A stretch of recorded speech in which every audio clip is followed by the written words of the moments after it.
લઈને HTAA શિક્ષકોને લઈને આ સમાચાર છે। HTAT મુખ્ય શિક્ષકોની અગાઉની સેવા સળંગ ગણાશે।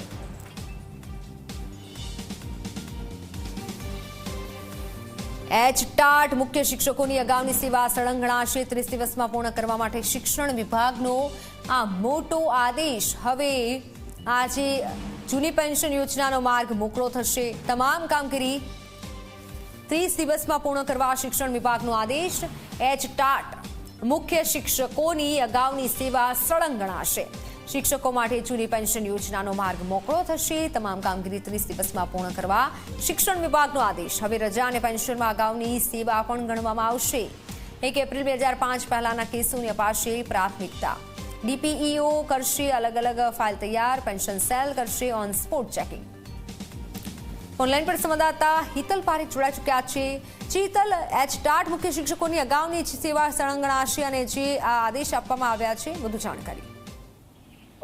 જી ચોક્કસ એવું કહી શકાય કે રાજ્યમાં મુખ્ય શિક્ષકો જે છે તેમની નોકરી સળંગ ગણવા સંદર્ભે લાંબા સમયથી એક ચર્ચા વિચારણા ચાલી રહી હતી અને જૂની પેન્શન યોજનામાં સમાવેશ સંબંધિત કેસોની ચકાસણી કરવાની પણ એક વાત હતી। એ સંદર્ભે મહત્વપૂર્ણ પરિપત્ર કહી શકાય એ પ્રકારે શિક્ષણ વિભાગે આ જાહેર કર્યો છે અને ખાસ કરીને આનાથી જે મુખ્ય શિક્ષકો છે તેઓ માટે આ એક અગાઉની જે નોકરી તેઓએ કરી હોય એ સળંગ ગણવાનો એક મહત્વપૂર્ણ નિર્ણય લેવા તરફની દિશામાં સરકારે કામગીરી હાથ ધરી છે। ચોક્કસ એવું કહી શકાય કે કેસ ટુ કેસ તમામ વિગતો એકત્ર કરીને તેને કેસ ઉપર આધારિત નિર્ણય લેવામાં આવશે। એટલે જિલ્લા શિક્ષણ અધિકારીઓને પણ આ અંગેની જરૂરી માહિતી આપવાની સૂચના આપવામાં આવી છે। દરેક કર્મચારી સેવા સળંગ અલગ કેસ તરીકે લેવામાં આવશે। એટલે ક્યાંક ને ક્યાંક જોવા જઈએ તો નાણાં વિભાગની ચેકલિસ્ટ આપ્યું છે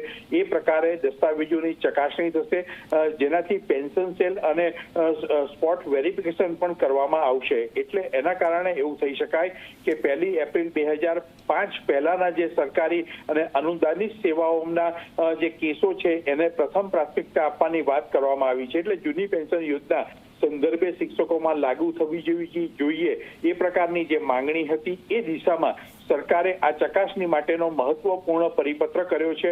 સ્વાભાવિક છે કે સરકારે આમાં કામગીરી 30 દિવસમાં પૂર્ણ કરવાનો પણ આદેશ કર્યો છે।